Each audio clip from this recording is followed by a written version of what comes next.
제일 아름다운 단풍과 또 알곡의 추수를 주시는 10월의 일째 주 귀한 예배 오신 여러분 모두를 환영하고 예수 그리스도의 이름으로 사랑하며 축복합니다. 아멘. 오늘도 준비하신 그 하나님의 은혜가 우리에게 충만하게 임하시기를 축원합니다. 말씀 보겠습니다. 누가복음 16장 16절 신약 123쪽이네요. 누가복음 16장 16절 한 절입니다. 다 같이 시작. 율법과 선지자는 요한의 때까지요. 그 후부터는 하나님 나라의 복음이 전파되어 사람마다 그리로 침입하느니라. 한 번만 더 봉독할까요? 시작. 율법과 선지자는 요한의 때까지요. 그 후부터는 하나님 나라의 복음이 전파되어 사람마다 그리로 침입하느니라. 한 절 더 보겠습니다. 두 절. 316쪽 신약 316쪽 에베소서 6장 10절 11절 말씀 보겠습니다. 에베소서 6장 10절 11절 말씀.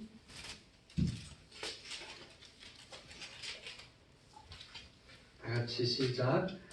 끝으로 너희가 주 안에서와 그 있는 능력으로 강건하여지고 마귀의 단계를 능히 대적하기 위하여 하나님의 전신 갖추를 입으라. 아멘. 우리나라는 참 금수강산 좋은 나라죠. 우리나라의 단풍이 세계에서 가장 아름다운 이유는 붉은색을 띠기 때문에 그래요. 붉은색 단풍이 들기 때문에. 유럽이나 이런 데는 붉은색으로 들지 않아요. 노랗게만 들어요. 그런데 이제 우리나라는 사계절이 뚜렷하고, 그리고 그 사계절 중에서도 이제 온대 지방의 끝이 우리나라에 걸쳐져 있고, 또 아열대 끝도 이제 시작도 우리나라, 한대 시작도 우리나라에서 다 이렇게 이렇게 시작점과 끝점들이 우리나라 선상에 있어요. 그래서 우리나라의 그 자연이 아름답지만 단풍이 들 때는 정말 아름다워요. 5세계 단풍, 이거 세계에서 가장 아름다운 그런 단풍이 들어요. 그래서 이제 모든 약초의 힘도 우리나라의 약초가 가장 힘이 세요. 그래서 은행나무에서 추출하는 그런 성분도 한 6배에서 100배까지 많이 들어있어요. 우리나라의 은행잎이 진코민을 만들어내는, 아시잖아요. 벌써 은행잎 하면. 또 이 청라의 은행잎 축제가 시작될 때쯤 되면 단풍이 아주 노란 단풍이 예쁘기도 해요. 저는 이제 구약의 하나님, 구약을 읽을 때는 하나님이 늘 좀 분노가 있으신 분인가 이렇게 생각이 들 정도이고, 신약에서 예수님을 이렇게 하시는 것들을 보면 사랑이 넘치시는구나. 그래서 구약의 하나님은 신약의 하나님하고 다른 분이 아닌가 이런 생각이 많이 들었었어요. 왜냐하면 구약에서는 웬만하면 다 그렇지만 그 신이 다른 거예요. 하나님이 다른 분이 아니세요. 근데 구약과 신약에서 완전히 반대되는 것 같은 이런 여러 가지 문제들이 있는데, 오늘은 그 문제를 좀 해결하는 시간을 갖도록 해요. 구약에서도 보면 간간히 하나님의 그 은총과 은혜가 보이고, 하나님의 축복을 받는 사람이나 그 민족들도 있고, 그러면서도 계속 심판, 저주, 질병, 죽음이 계속돼요. 성경 전체가 다 아름답고 또 사랑하지만 인간적인 이야기가 많은 구약 성경이 훨씬 더 재미있어요. 여러분들도 그렇죠? 어린 분들은 이제 쉬운 성경 이런 거 읽어보면 돼요. 근데 이제 구약을 읽을 때 하나님에 대해서 두려움이 생기지 아니하고, 또 이제 신약으로 봤을 때 예수님에 대한 지혜를 얻을 수만 있다면 구약을 읽는 거 이건 재밌기도 하고 영성을 키워주기도 해요. 지금 우리가 신약 시대를 살면서 구약의 역할을 발견하는 것이 중요한데 주님의 은혜, 진리와 함께 하나님의 섭리와 지혜를 얻으려면 구약을 읽는 것은 꼭 필요해요. 구약의 지혜가 필요한 것이죠. 하나님을 이해하고 또 그분 성품 안에 살도록 하려면 구약 성경이 우리한테 주는 중요한 핵심 맥락이 있어요.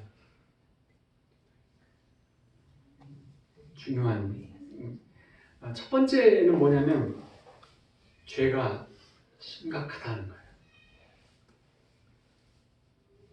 죄는 대가가 필요하고 하나님께서 절대 용납할 수 없는 굉장히 심각한 것이다 라는 것을 구약 성경은 일러줘요. 두 번째는 인간이 스스로를 구원할 수 없는 절망적인 상황들을 보여줘요. 죄를 지은 사람들이 죽을 수밖에 없고 그리고 스스로를 어떻게 할 수 없다 하는 죄에서 구원받을 수가 없는 절망적인 상황들을 계속 보여주면서 그러면서 세 번째는 그래서 그거를 해결해 줄 수 있는 구세주가 꼭 필요하다라는 걸 보여주죠. 그리고 인간의 한계 상황에서 유일한 해결책으로 예수님을 가르쳐 주시는 거죠. 이 네 가지가 구약 성경이 주는 중요한 것들이에요. 첫 번째는 죄가 심각하다고 했는데 우리가 이제 무시할 수 없는 거는 죄는 너무 심각해서 그 죄의 대가는 뭐죠? 죽으로 시작하는데 두자? 죽음. 이 땅과 우리를 아름답고 그분 형상을 담게 지으신 하나님에게 반역해서 망하게 하고 부수고 죽이는 마귀의 속성이 바로 죄인 거예요. 하나님과 반역하는 거죠. 근데 이제 구약에서 보면 율법은 죄가 닿는 것, 모든 것들이 자꾸 죄로 이게 오염이 돼 나간다는 것을 반복해서 설명해 줘요. 그래서 구약을 읽는 사람들을 설득시켜요. 예를 들면 구약에서 한센시병 뭔지 아시죠? 문둥병 환자를 만지면 부정하게 돼요. 부정을 탄 거예요. 그래서 다시 정하게 되는 과정을 꼭 거쳐야 되는데 그것이 뭐냐면 희생 제물을 드리는 제사인 거죠. 그런데 이제 그래서 다 왔어요. 그래서 이제 어린 양을 희생제사로 드리려고 가지고 왔는데 누군가가 그 양한테 침을 뱉었다. 그럼 다시 그 제물이 부정하게 돼요. 그러면 또 어떻게 해야 되죠? 그 부정을 해결하려면 또 다른 희생제물을 또 드려야 돼요. 비둘기 한 마리 또 드려야 되는 거죠. 죄에서 하나님에게로 돌아가려면 이 죄의 심각한 것을 인식을 해야 돼요. 하나님이 용납할 수 없는 이 죄라는 것을 인식을 하고 그래서 율법의 죄와 희생제사의 개념을 반복해서 계속해서 설득시켜줘요. 구약을 읽을 때 보면 구약의 요점은 뭐냐면 부정한 것이 깨끗한 것에 영향을 미친다는 거예요. 부정한 것을 만지거나 닿으면 말하면 부정이 생겨서 깨끗한 것도 다 부정해진다는 거예요. 신약은 또 그와 반대적 개념이 또 생겨요. 예수님이 한센시병 환자를 만지면 어떻게 돼요? 그 병 환자가 깨끗해져요. 예. 두 번째는 인류의 절망적인 상태. 죄 때문에 어찌할 수 없다. 구약 성경에서는 인간이 죄성이 있다는 것을 깨닫게 해줘요. 죄를 지을 수밖에 없다. 우리가 더 이상 죄 짓지 않도록 결심할 수 없다.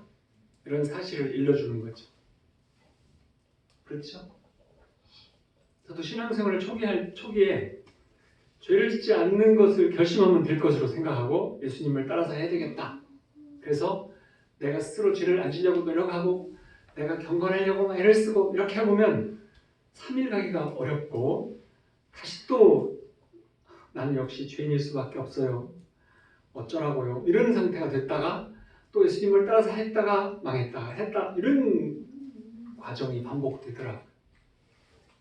그러니까 우리 죄성이 있어서 우리는 죄를 짓지 않는 삶을 살 수 없다는 거예요. 아무리 내가 나를 통제하고 결심하고 그래도 죄 짓는 성향, 죄성, 죄의 본성을 변화시키거나 또 죄를 지었던 과거를 없앨 수가 없다는 거예요. 그래서 구약에서는 죄가 사람들한테 가득하게 되었다. 그래서 심판도 했었잖아요. 물의 심판도 있었고. 근데 이제 우리가 여기서 한 가지 더 정신이 드는 어떤 깨달음이 하나 있는데 그건 뭐냐면 아무리 선행을 많이 해도 죄를 없앨 수는 없다는 거예요. 선행은 인간이 하는 일이고 죄는 하나님에게 반역하는 일이기 때문에 선행을 한다고 해서 죄를 없애거나 그럴 수 없다는 거예요. 인간이 모든 노력을 기울여도 그걸 어찌할 수 없는 부분이에요. 하나님의 반역은 인간의 노력으로 선행으로 답이 되지 않는 거예요. 우리 동양 철학이나 동양의 종교들은 그렇게 하려고 애를 썼죠. 그래서 우리 인간의 죄성, 죄의 본성인 한계를 알게 되면 우리는 한계성에 도달하고 그러면 구세주가 필요하다라는 것이 깨닫게 되는 거예요. 그래서 이스라엘의 전쟁사를 보면 죄는 닿는 모든 것을 오염시키기 때문에 죄된 민족이 회개를 할 줄 모르는 하나님을 모르는 민족이나 나라가 이스라엘 주변 국가로서 이스라엘을 공격하거나 가나안 땅, 약속의 땅에 들어오면 그들을 어떻게 해야만 돼요? 죽여야 되는 거예요. 다 오염될 거니까. 그래서 우리 인간이 지은 죄들과 죄성을 바꿀 수 있는 것은 구약에서는 아무것도 없어요. 유일한 답은 뭐만 있어요? 오직 죽음만. 그렇지 않으면 그 죄성, 죄의 본성이 하나님의 백성들에게 하나님이 행하시는 모든 일까지도 다 오염시킬 것이기 때문에. 그런데 그 모든 일들을 예수님이 십자가 대속으로 인해서 하나님 나라의 복음을 열방 국가에 전하고 회개를 추구하라는 명령을 받은 이 신약은 구약과 거의 반대와 같은 그런 능력의 나라로 바뀌는 거죠. 세 번째는 그래서 우리에게 구세주가 꼭 필요하다라는 건데 이제 죄에서 절대 회복할 수가 없어요. 자유로울 수가 없어요. 그것을 우리 한계를 알게 되면 도움이 좀 와서 이거를 해결했으면 좋겠다 하고 마음이 열리게 돼요. 아주 폐지적으로 내가 해볼 거야 하다가 이제는 내 스스로는 할 수가 없어. 그래서 하늘을 보고 도움을 구하는 거죠. 마음이 열려져요. 그런데 동양에서는 스스로 해결하고 자신을 돌봐야 한다는 고집 있는 사람이 있었는데 놀부가 그랬어요. 그래서 삶의 일부 도움이 됐을지는 모르지만 그렇지만 놀부에 사는 삶은 내가 복음을 갖고 막 살았죠. 하지만 구원 문제는 전혀 소용이 없었던 거예요. 그래서 이제 예수님이 예화에 보면 부자와 나사로가 나오잖아요. 이게 이제 우리나라로 보면 흥부놀부전과 같은 거죠. 근데 그 외부의 도움은 하나님께서 눈을 뚫어 산을 보라 하고 말씀하시는 하나님으로부터만 볼 수 있는 거죠. 그래서 우리가 스스로 구원할 수 없는 것, 누군가 도움이 절대로 필요하다. 그래서 구원 사역이 꼭 필요하다라는 것을 하나님은 구약을 이렇게 그림의 배경 그림으로 놓고 예수님을 중심으로 주인공으로 삼는 그림을 그리고 계셨다는 거예요. 그래서 이제 네 번째로는 율법이 예수님을 가리켜요. 구약의 모든 율법이 우리를 그리스도에게로 인도하는 초등교사다. 이렇게 초등학교 선생님 같다. 유치원 선생님처럼 갈라디아서 3장 24절에 보면 이같이 율법이 우리를 그리스도께 인도하는 초등교사가 되어 우리로 하여금 믿음으로 말미암아 의롭다함을 얻게 하려 함이라. 믿음이 온 후로는 우리가 초등교사 아래에 있지 아니하도다. 초등학교 졸업하면 이제 중학교 선생님 밑에 있는 거지 초등학교 선생님 밑에 있는 건 아니죠. 이제 그렇게 바뀐다는 거예요. 마치 구약 시대에는 우리가 자녀에게 3살, 5살 유치원 다니는 딸쯤 되면 이제 이게 옳은 거야, 저게 잘못된 거야, 네 몸이 아끼듯이 사람 친구를 때리면 안 되는 거야, 싸우면 안 되는 거야, 남의 것을 이렇게 가져가면 안 되는 거야, 네 것을 가져가면 좋겠어 하면서 우리가 도덕을 가르치잖아요. 그것처럼 마치 인류에게도 율법 시대를 거치면서 우리가 죄인이고 죄라는 게 무엇인지를 율법을 통해서 가르쳤어요.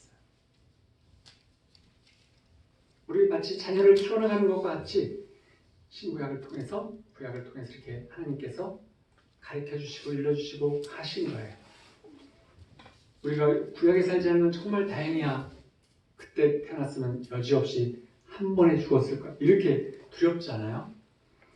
예수님은 우리가 받을 심판을 친히 다 짊어지심으로써 율법이 죄의 대가를 받아야 된다는 모든 것들을 만족시키셨어요. 그래서 율법이 가리키는 분이 있었는데 그건 구세주셨고, 구약에서 율법으로 죄라는 것이 무엇이며 그 죄를 해결할 수 있는 분이 있어야 된다라고 하는 그것은 마치 우리가 이제 어떤 빌딩 안에 레스토랑이 4층에 이렇게 있어요. 그러면 저 밑에서부터 안내 간판이 있죠. 이 건물은 1, 2, 3, 4층에 뭐뭐가 있고 5층까지 4층에는 레스토랑이 스테이크 레스토랑 이렇게 있다고 하면 그거 이제 좋다 이렇게 있잖아. 그러면 1층에 들어가면 또 계단에 보면 4층에는 스테이크 레스토랑이 있다. 이렇게 또 써 있고 3층 가면 바로 위층에 가면 또 이렇게 또 안내판들이 계속 조그맣게 붙잖아요. 그것처럼 구약에서는 안내판처럼 계속 가르쳐줘요. 우리가 원하는 것은 안내판이에요? 아니면 스테이크 레스토랑에 가서 스테이크를 먹는 거예요? 그런 거죠. 안내판이 다가 아닌 거죠. 구약은 꼭 그와 같은 거예요. 모세 율법 속의 피의 제사들, 절기, 모세 장막의 기부에 피를 뿌리는 일들, 안식일, 희년, 이 모든 것들이 다 어린 양 되신 예수님이 오신다고 하는 것을 일러주는 안내판과 같은 거예요. 그래서 예수님의 생애와 죽으심에 대해 구체적인 예언들도 있어요. 근데 그것은 좀 별도의 것이에요. 이것들은 분명히 많은 백성들이 주님이 오셨을 때 쉽게 알아보라고 해서 선포해 주신 것들이에요. 그런데 요새야 할지 오래될지 모르겠지만 성경 연구에 가장 많은 훈련을 받았던 바리새인이나 율법학자들은 예수님이 오셨을 때 알았어요? 몰랐어요? 알지도 못했고 오셨다는 소리를 듣고도 가려고도 하지 않았어요. 신구약을 이해하고 다 이렇게 읽어보면 하나님은 올바른 해결책을 주시고 있다는 사실을 백성들이 깨닫기를 원하셨다는 것이 분명해요. 구세주로 오신 예수님은 유대 땅에서 올바른 하나님의 해결의 길을, 그 길을 가고 계셨던 거죠. 그걸 우리가 알아야 해요. 구약의 모든 챕터, 장 이런 데 보면 다가올 하나님 나라의 놀라운 그림들이 다 밑그림과 함께 그려져 있어요. 그래서 그리스도가 오시기 전에도 구약에 은혜에 지배받는 삶이 보이신 사건들이 있고 예언들이 있고 율법들도 있었어요. 그림 속에 숨은 그림처럼 다 숨겨서 놓았어요. 배경 그림에도. 그래서 구약이 우리를 예수님에게로 인도했기 때문에 신약에서 보면 왕이신 예수님이 통치하는 그 나라가 있을 거라는 것을 저절로 가르쳐주고 있어요. 예수님이 하셨던 그 어떤 이적과 축사와 치유와 이런 것들이 핵심이 아니고 그것은 다시 예수님이 다스리는 나라가 있는데 그 나라가 만들어지면 그런 일이 있다. 그런데 더 큰 하나님의 나라, 예수님의 나라가 있다라는 것을 다시 보여주시는 거예요. 이중적 곡선이 있는 것이 성경이라는 거죠. 대단히 옳다고 좀 크게 반응하는. 그런데 이스라엘 백성들은 이제 메시아가 와서 군사적인 통치를 통해서 그 나라가 출현할 것이다. 그걸 기대했었어요. 근데 예수님은 그 나라는 먼저 마음을 다스리는 나라다 이렇게 계시를 해주셨잖아요. 누가복음 17장 20절에 보면 21절까지 보면 하나님의 나라가 어느 때 임하겠나이까 하고 묻거늘 예수께서 하나님 나라는 볼 수 있게 임하는 것이 아니고 여기 있다 저기 있다 하고도 못하는데 하나님 나라는 너희 안에 있느니라. 하나님 나라가 치유와 축사처럼 보이는 것에 영향을 미치기도 하지만 외면적으로 우리가 눈으로 본다든지 또 여기 이 나라가 여기에 있다든지 얼마만큼 크다든지 이런 식으로 측정할 수 있는 그런 것은 아니라는 거예요. 하나님의 나라는 마음에서부터 시작해서 이제 그 하나님이 통치하시는 지배하시는 나라는 온 땅을 다 덮기를 원하시는 그런 나라가 있다는 거죠. 마태복음 12장에 보면 28절 내가 하나님의 성령을 힘입어 귀신을 쫓아내는 것이면 하나님의 나라가 이미 너희에게 임하였느니라. 예수님이 지금 유대인들이나 제자들까지도 군사적인 나라가 나타날 것을 기대했는데 대하서 응답으로 뭐라고 하고 계신 거예요? 귀신을 쫓아낸다면 성령의 힘을 통해서 귀신을 쫓아낸다면 하나님 나라가 이미 거기에 임한 거다 이렇게 말씀을 하셨어요. 그러니까 예수님이 지상사역을 통해서 기적들이 하나님 나라가 현재 이 땅에 실제다라는 것을 보여주신 거죠. 하나님 나라가 이 땅에 실체다 라고 보여주신 거예요. 예수님이 행한 기적은 어느 것도 예수님이 구세주다라는 것을 보이려고 홍보용으로 보여주신 것은 하나도 없으세요. 그거는 홍보용으로 아무것도 하시지 않았어요. 사람들이 그렇게 생각을 하는 거죠. 그래서 예수님이 행한 것들을 보면 먼저 우리 마음을 통치하고 그 후에 우리 삶 모든 것과 이 땅의 모든 것에 영향을 미치는 그런 하나님의 나라를 보여주시고 그걸 원하셨어요. 로마서 14장 17절에 보면 하나님 나라는 먹는 것과 마시는 것이 아니고 오직 성령 안에 있는 의와 평강과 희락이다 이렇게 말씀하셨어요. 그러니까 이제 하나님 나라는 음식, 음료 이런 외적인 어떤 것이 아니고 마음에 있는 보이지 않는 것들인데 의와 희락과 기쁨과 평강이다. 그래서 이제 그 로마서에서는 하나님 나라의 의에 대해서는 죄의 문제를 다뤄주고 평강은 축사나 고통의 문제를 다뤄주고 희락은 질병에 대한 답을 가르쳐주고 있으세요. 그래서 이 내적인 문제들인데도 외적으로 다 드러나는 거예요. 문제 본질은 내적에 있는데 외적으로 다 드러난다는 거예요. 예를 들면은 희락이라고 하는 기쁨과 평안은 보이지 않게 완전히 숨기라는 것은 쉽지가 않은 거죠. 그렇죠? 불안한 사람, 두려워하는 사람, 또 슬픔이나 이런 것이 있는 사람들은 금방 보이잖아요. 근데 기쁨이 있는 사람도 보여요. 숨기기가 쉽지 않아요.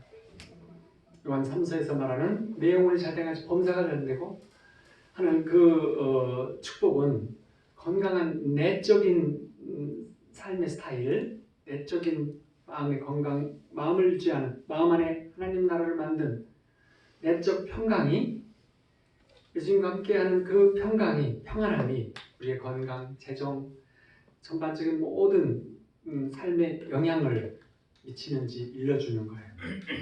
왜냐하면 마음의 즐거움은 양약이라고 하셨죠. 이 당시 잠언 17장을 쓰실 때는 아마 한약을 몰랐던가 봐요. 양약이라고만 하셨는 거 보니까 여기서 양약은 좋은 약이라는 뜻이에요. 양약이 아니고 네. 제가 농담한 거예요. 한약도 한 가지 약이다 이러면 맞는 거죠. 이제 신약이 구약을 이루어낸 거예요. 구약의 모든 약속들을 이루어낸 거예요. 그러니까 신약의 영적 진리들을 이렇게 자연스럽게 설명해주는 구약의 어떤 모형들, 그림자들 통해서 예수님의 새 언약 아래에 있는 놀라운 계시들을 우리는 볼 수 있어요. 그래서 유대인들이 자신의 죄의 대가로 흠없는 양을 드려야 했죠. 우리는 예수님이 세상째 지고 가는 하나님의 실제 양이라는 것을 알고 있잖아요. 어떤 사람들은 그 하나님의 음성 듣는 것, 이것이 누구나에게 주시고 싶어하는 것이에요. 예수님이 그걸 뭐라고 설명했어요? 양하고 목자라고 설명했잖아요. 그러면은 이제 양이 새끼를 낳거나 양을 사다가 놓으면 목자가 이제 지금부터 내 목소리 듣는 법을 훈련하겠어요. 모여봐. 올해 묵은 애들은 가고 니들은 들을 줄 알잖아. 가고 새로운 애들 모여봐. 이거요. 내 목소리란 이런 거야. 자, 듣는 방법이 있는데 하면서 뭐 가르쳤겠어요? 그럼 아무 필요도 없어요. 어떻게 하면 할 수 있어요? 자주 들으면 함께 하면 돼요.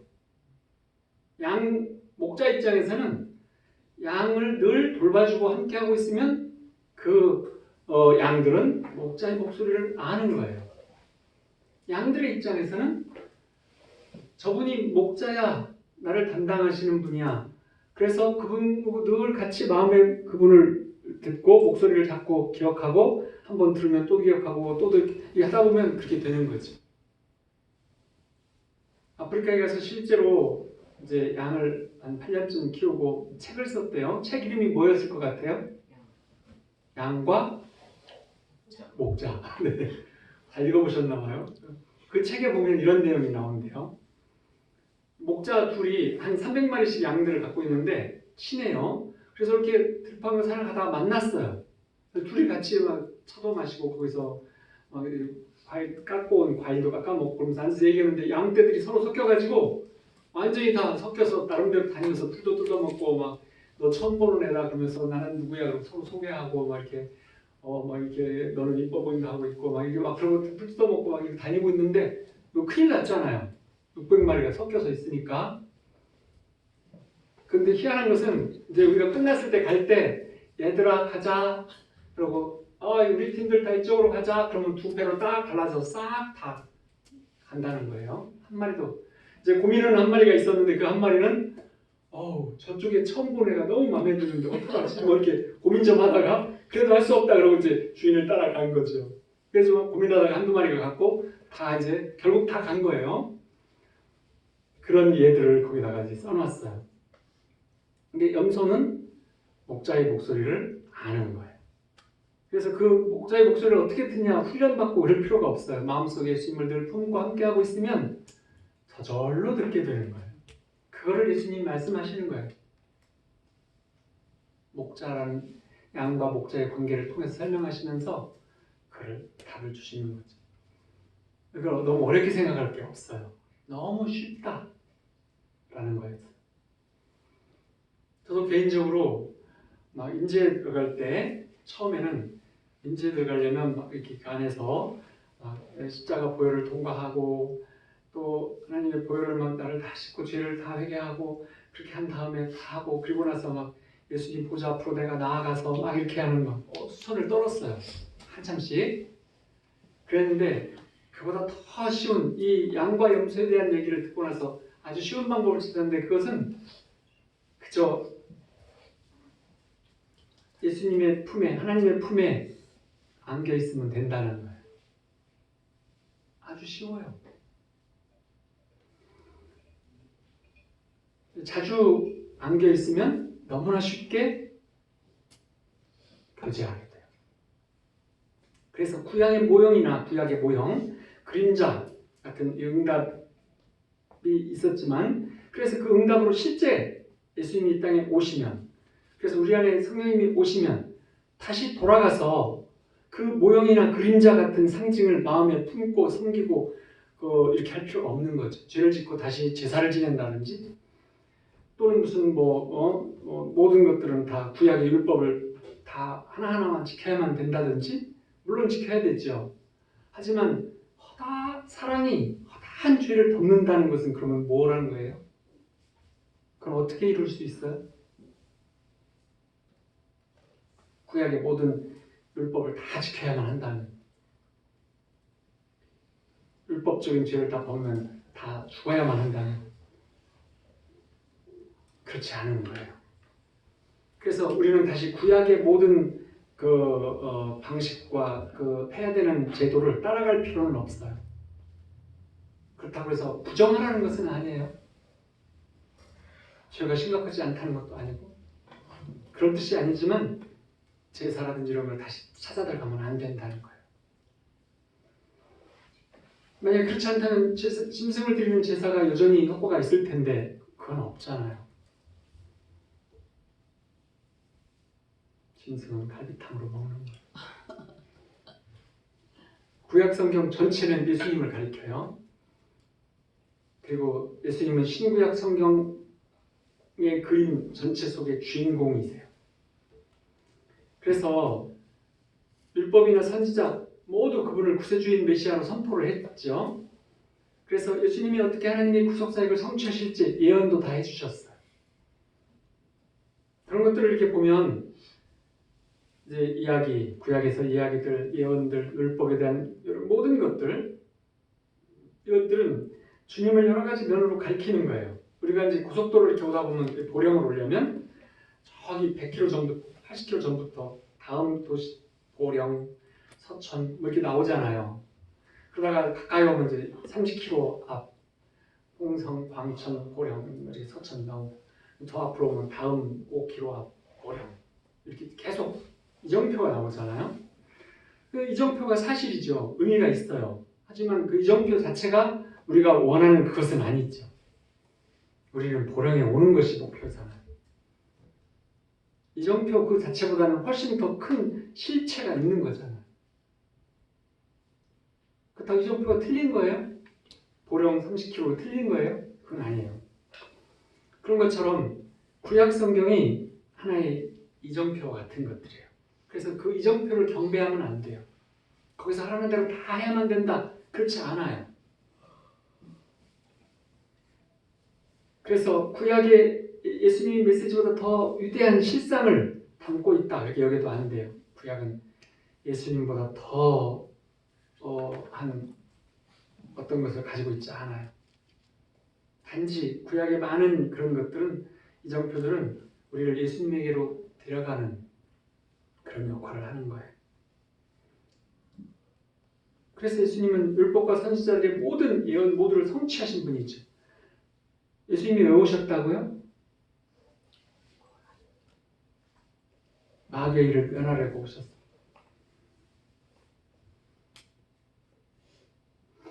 예전에 어떤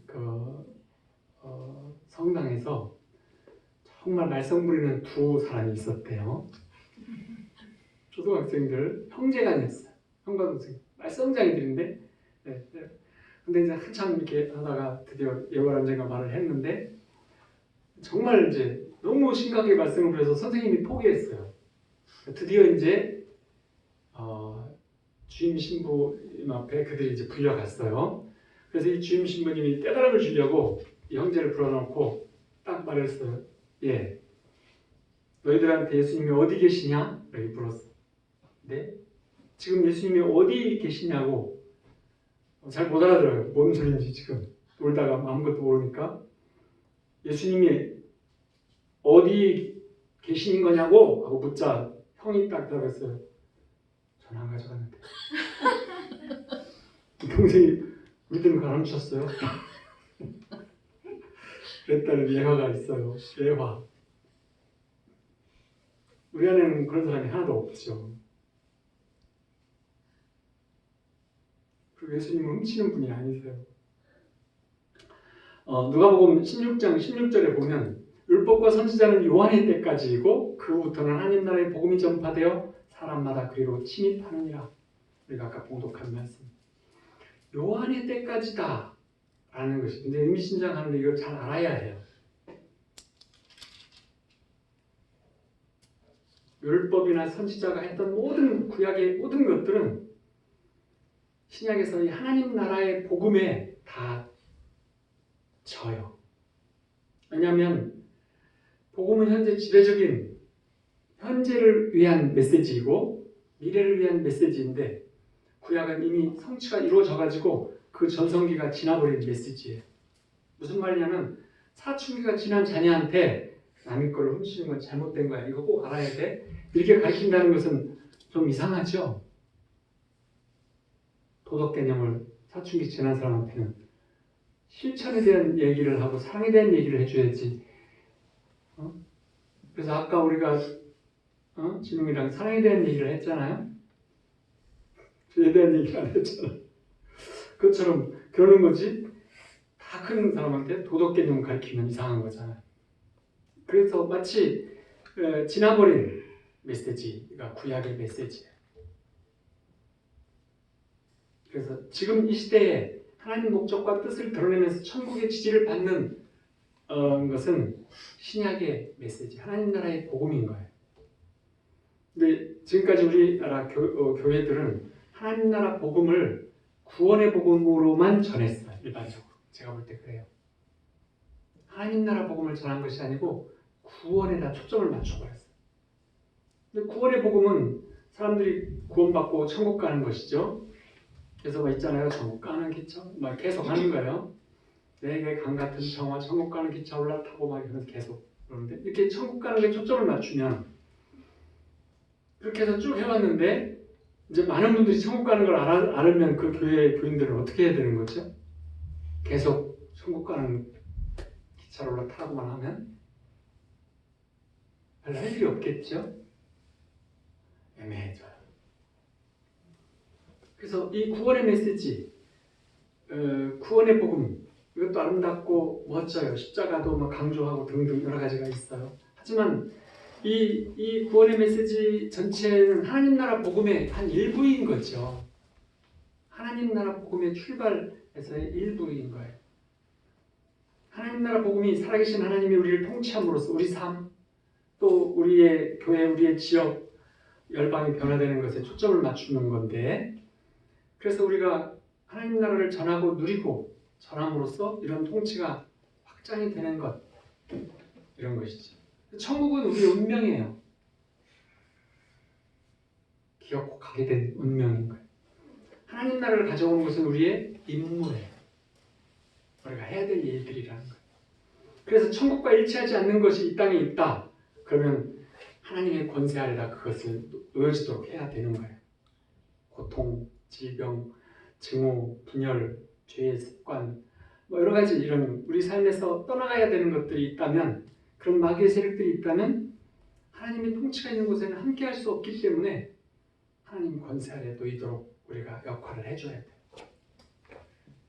근데 그것이 그러면 어떻게 되냐? 하나님 나라가 이루어지면, 하나님 나라가 성공적으로 전부 이루어지기 시작하면 사회의 모든 분야, 오늘날 당면한 여러 가지 중요한 문제들에서 문화적이고 사회적인 변화가 가져올 수 있는 위치에 크리스찬들이 서게 돼요.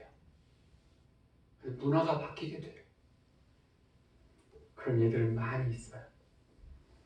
그래서 예수님은 그분의 세계가 어떤 모습인지를 말과 행동과 이런 것들로 다 보여주셨어요. 하나님 나라가 한 사람의 몸에 나타나면 치유를 받고 축사가 일어나잖아요.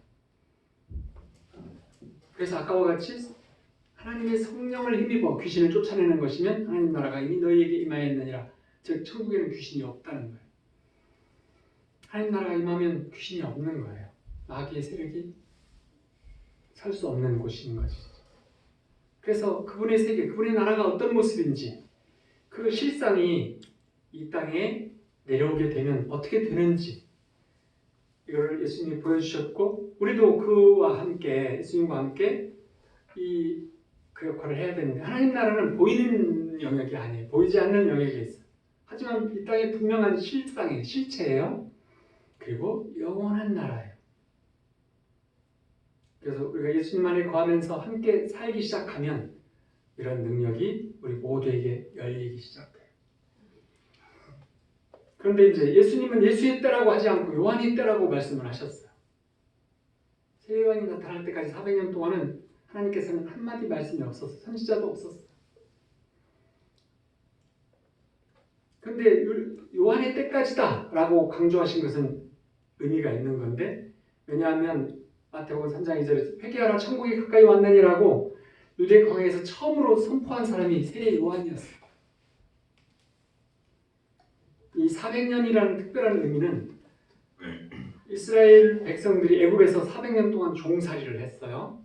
그랬더니 그런 어느 날 하나님이 정하신 어떤 특별한 밤에 어린 양을 잡아서 그 피를 각 가정의 문지방, 인방, 그러니까 문지방을 넘어가는 데서 거기서 이제 어린 양을 잡아가지고 옆에와 위에다가 피를 바르면 그럼 문이 위아래 전부 다 사면이 발라지는 거잖아요. 피가 밑에는 흘렸고 양쪽에는 발랐으니까 그게 다 이제 그렇게 되는 그런 어떤 일을 통해서 정말 거룩한 어떤 일이 하루 저녁에 한순간에 왔어요.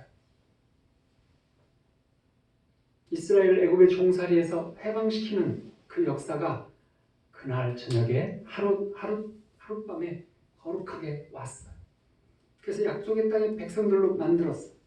노예에서 자유인이 되었고 절대 빈곤에서 가장 번영하는 나라를 소유한 자들로 되어졌어요. 근데 그것이 한순간이었어요. 그것을 강조하고 싶은 거예요. 신약에서. 예수님이 400년 동안 하나님께서 선지자도 보내지 아니하고 침묵을 했었던 그것이 뭘 의미하냐면 처음 400년이라는 말이 나왔을 때 출애굽기에서 그때처럼 400년 동안 종살이했던 그 400년이라는 숫자가 나왔잖아요. 한 민족이 구원을 받고 한 국가가 탄생하고 그것이 하나님 백성이 은혜로 구원받는 어떤 큰 예표적 사건이었어요. 그래서 세례요한은 그것처럼 이제 은혜의 새날이 왔다 이렇게 선포를 했어요. 완전히 은혜가 시작된 새날이 왔다. 그래서 하나님의 나라, 예수님의 나라, 새로운 나라가 탄생했다. 그리고 그걸 통해서 우리 모두는 구원받았다. 이런 것을 선포한 거죠. 그래서 고린도후서 5장 19절에 그런즉 누구든지 그리스도 안에 있으면 새로운 피조물이라 이전 것은 지나갔으니 보라 새 것이 되었다. 성령으로 거듭난 사람, 새날이라고 하는 것은 특징이 뭐냐면 새 메시지가 있다는 거예요. 새 언약이 약속이 있다는 거예요. 구약의 메시지가 끝이 났고 신약의 새로운 메시지가 시작이 되었다는 거죠. 그래서 400년 동안 애굽의 종살이에서 구원받은 것보다 더 위대한 의미가 있는 것이 뭐냐면 세례 요한이 선포한 그 말씀이에요. 이제 회개하라. 천국이 가까이 왔는데 새날이 왔다. 그래서 애굽에서의 구원은 유대민족의 잔재력을 깨우고 본성을 바꿨어요. 하지만 세례 요한의 선언은 인간의 모든 것들을 인류를 바꿔놓았어요. 그래서 예수님이 태어난 때로부터 달력이 새로 만들어졌잖아요. 서기가 출발했잖아요. 근데 예수님이 거기다 놀라운 선언을 더하신 것은 사람마다 그리로 침입하느니라 이렇게 말씀하셨어요. 침입한다는 말은 뭐예요? 능동적으로 들어가는 것을 침입한다고 하는 거잖아요. 수동적으로 들어가게 되는 게 아니잖아요.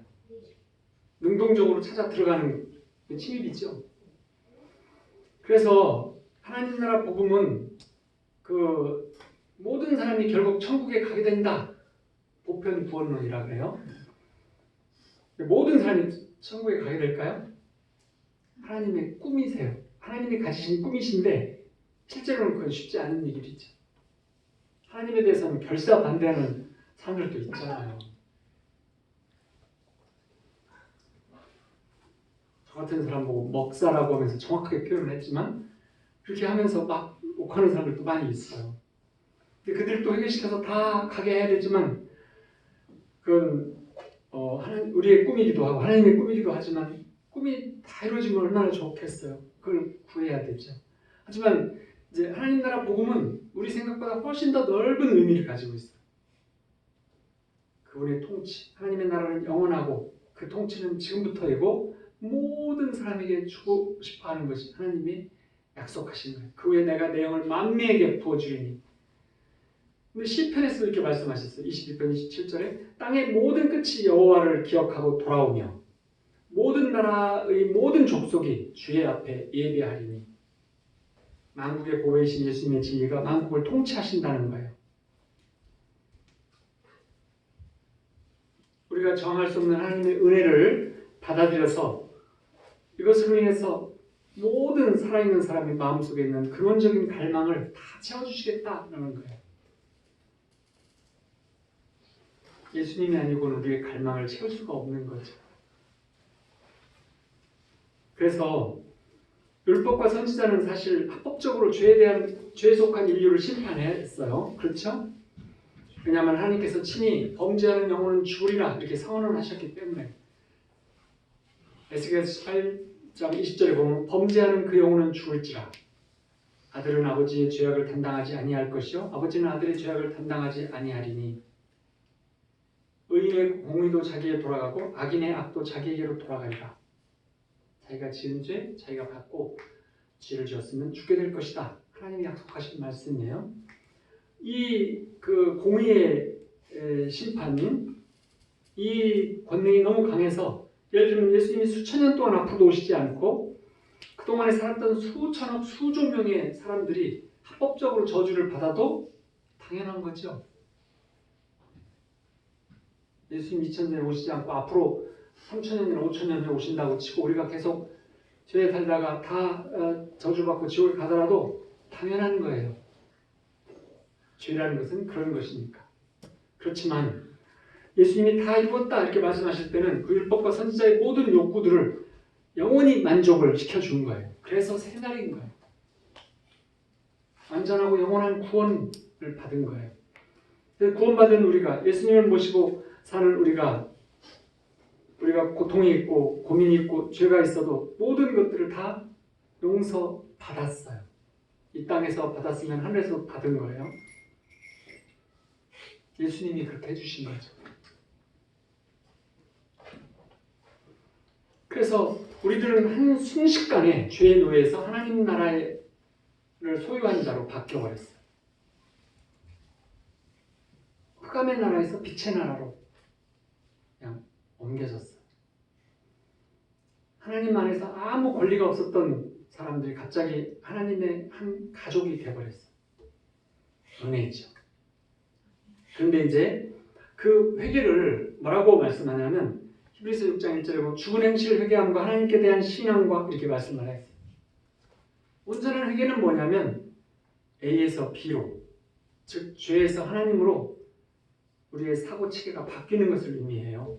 우리가 행동한 것들에 대한 잘못을 인정하는 일, 이것이 회개의 출발일 뿐이고 진정한 회개가 이루어지는 건 뭐냐면 죄에 속했던, 죄성을 가졌던 내가 하나님 안에서 이제 완전히 하나님을 향해서 마음이 돌아간, 죄를 쳐다보지도 않는 사람으로 바뀌어져 가는 사고 체계. 그것이 완전한 회개죠. 많은 그리스도인들 보면 죄사함 받을 만큼은 회개하지만 하나님 나라를 볼 만큼 회개하지는 않아요.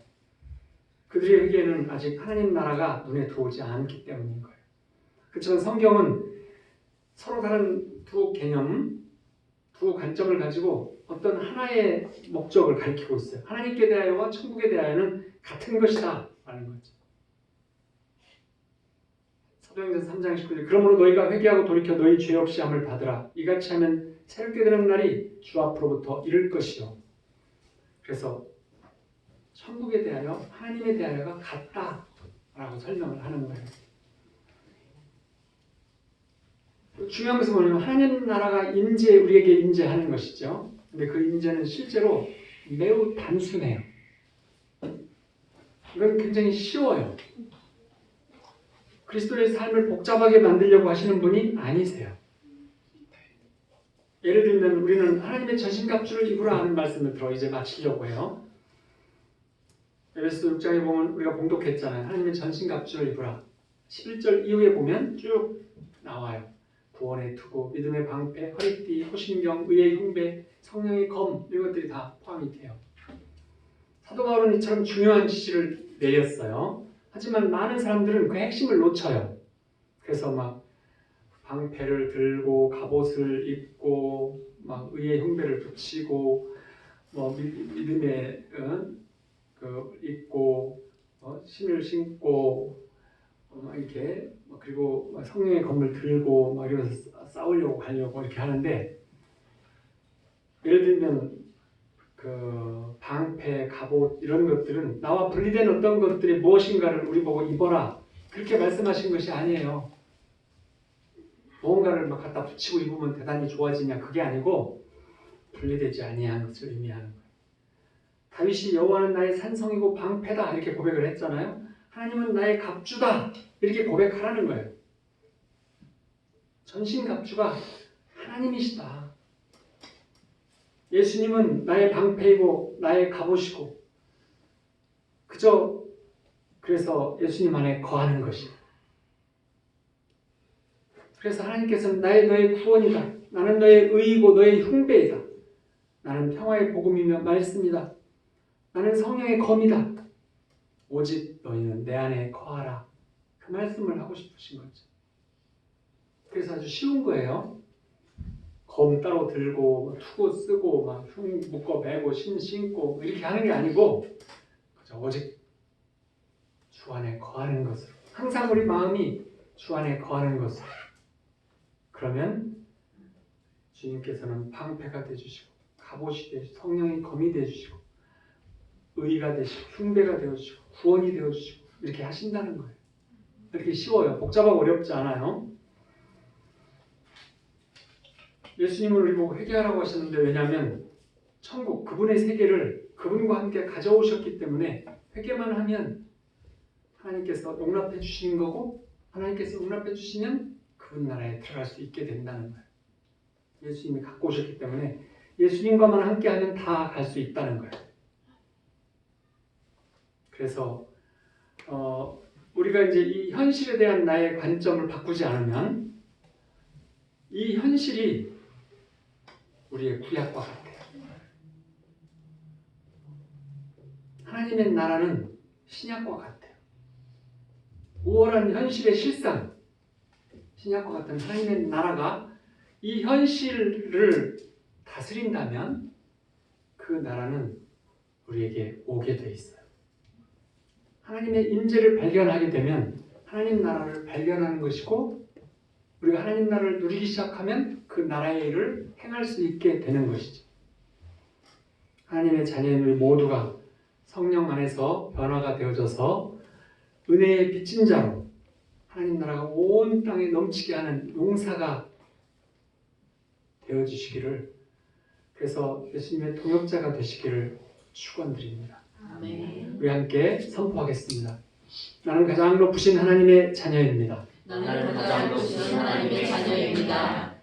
목소리를 하나로 다 크게 해보세요. 마귀와 아무 상관이 없습니다. 마귀와 아무 상관이 없습니다. 예수님께서 나를 구속하셨습니다. 예수님께서 나를 구속하셨습니다. 성령님께서 나에게 힘과 능력을 주십니다. 성령님께서 나에게 힘과 능력을 주십니다. 하나님 말씀이 나를 인도하십니다. 하나님 말씀이 나를 인도하십니다. 하나님 나라 안에서 천국을 누립니다. 하나님 나라 안에서 천국을 누립니다. 우리는 가장 높으신 하나님의 자녀들입니다. 우리는 가장 높으신 하나님의 자녀입니다. 우리 함께 기도하겠습니다.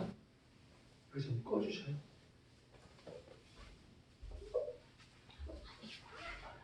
살아계신 아버지 하나님, 감사와 영광을 받으시옵소서.